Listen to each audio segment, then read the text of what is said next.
जो कोणी स्वतःला उंचावितो तो नमविला जाईल आणि जो कोणी स्वतःला नमवितो तो उंचावला जाईल. प्रभू येशू ख्रिस्त ह्या ठिकाणी आपल्याला नम्रतेची शिकवण देत आहे. मात्र ही शिकवण देत असतानाच नम्रतेविरुद्ध वागणारे शास्त्री आणि परुषी ह्यांच्या हातून घडणाऱ्या काही कृतीकडे आपलं लक्ष वेधून आपल्याला सावधानतेचा इशारा देत आहे. पहिला इशारा आहे की ते उपदेश करतात परंतु तसे वागत नाहीत. बोले तैसा चाले त्याची वंदावे पावले, आधी केले मग सांगितले, अशा काही उक्ती मराठीमध्ये आहेत. त्यावरून प्रत्यक्ष कृती ही उपदेशापेक्षा अधिक प्रभावी असते हे प्रभू येशू सांगत आहे. नम्र मनुष्य मौनाला अधिक महत्त्व देत असतो आणि शब्दाला कमी महत्त्व देत असतो. त्याच्या शब्दापेक्षा त्याची कृती अधिक बोलकी असते.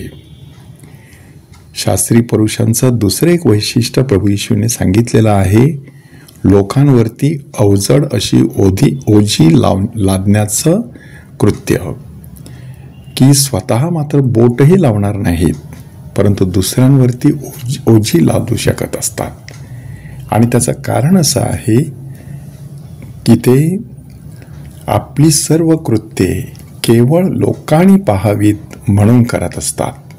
इथे देखील नम्रतेचा अभाव आहे की जी व्यक्ती खऱ्या अर्थाने नम्र असते ती कधीही दिखाऊपणा करत नसते, तर आपली कृत्ये गुपचूपपणे शांतपणे करत असते. त्यामध्ये त्या व्यक्तीची नम्रता दडलेली असते. तिसरं वैशिष्ट्य की मान सन्मानासाठी शास्त्री परुषी हपापलेले असायचे, की सभास्थानामध्ये महत्त्वाची आसनं आणि बाजारामध्ये लोकांकडून नमस्कार घेणं, रब्बी म्हणून घेणं, अशा प्रकारे त्यांना दिखाऊपणा फार आवडत असे. प्रभू येशू ख्रिस्त सांगत आहे की केवळ दिखाऊपणा नाही तर मान सन्मानसुद्धा नम्रतेविरुद्ध आहे.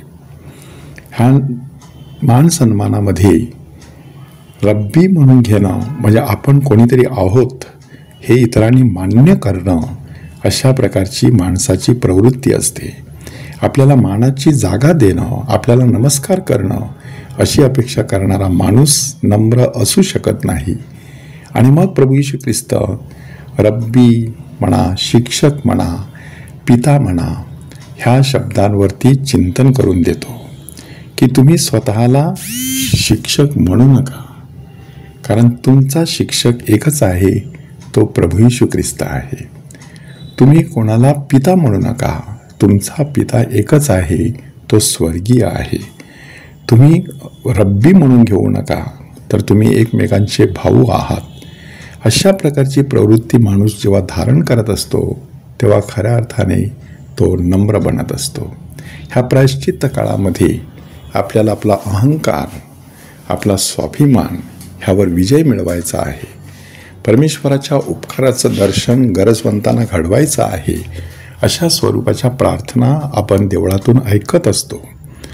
त्याप्रमाणे नम्र वृत्तीने चालण्यास प्रभूची कृपा मागूया.